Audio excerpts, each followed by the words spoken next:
কিছুদিন আগে আমাদের বাংলাদেশে একটা ৮ বছরের মেয়ে আসিয়া ধর্ষণ হয়েছে, আমরা সবাই জানি। তো এখানে এই যে ইন্ডিয়ার একটা মেয়ে যে হচ্ছে কন্টেন্ট তৈরি করে, সে কিন্তু তার ছবিটা আমরা ব্যবহার করতেছি। তো মানুষ এটা নিয়ে কি বলে? আসলে এটা বাংলাদেশ, দেখেন মানুষ এখানে কি বলছে কমেন্টে, ফুটিয়ে নটি বানানো দেশ বাংলাদেশ, দিস ইজ বাংলাদেশ, এটাই বাস্তব, হা হা হা। তারপরে এই জন্য কোনো নিউজ যাচাই না করে বিশ্বাস করা যায় না। আসলে বাংলাদেশ এটা কি হয় আপনারাই বলেন? এসব কিয়া দেখনা পড় রাহা হে।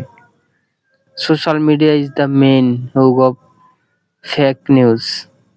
দেখেন ফেসবুকে তাহলে কোনটা মানুষ বিশ্বাস করবে? আপনি একটা ছবি ব্যবহার করে, একটা ইন্ডিয়ান একটা মেয়ের ছবি ব্যবহার করে আপনি বাংলাদেশে সেই ধর্ষিতা সেই আসিয়ার সাথে কিভাবে জুড়ে দিলেন? বাঙালিরা, বাঙালির কাজই এটা। কেউ আবার লিখছে এটা আওয়ামী লীগের কাজ। সেজন্য ভাবতেছি কোথায় আছি আর কোথায় নন্দিনী সরকার।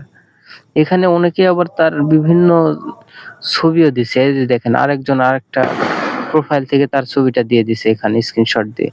প্রোফাইল স্ক্রিনশট দিয়ে দিছে। আমরা ভিউ ব্যবসার জন্য মৃত্যু নিয়েও মিথ্যা কথা ছাড়তে পারি না। এটা হচ্ছে বাঙালি। এখানে কত ধরনের কমেন্ট করছে দেখেন। বাঙালিরা সবকিছু পারে ভাই।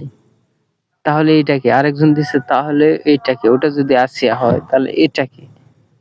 দেখেন একই মেয়ে বারবার, এই যে দেখেন এখানে একটা স্ক্রিনশট দিছে নিচে, এখানে এই আসিয়া ৮ বছরের সে যে ধর্ষিতা আসিয়া, সেই মেয়েটার সাথে ওই মেয়েটার ছবি জুড়ে দিছে। তো আপনারা কেন ভাই এরকম ভিউ ব্যবসা করেন? কেন? এটা আমার প্রশ্ন। আপনারা একটা মৃত্যু একটা সে মারা যায়নি অবশ্য, মৃত না। সে চিকিৎসাধীন আছে। তো আপনারা কেন তাকে নিয়ে এই ধরনের মন্তব্যগুলো করবেন?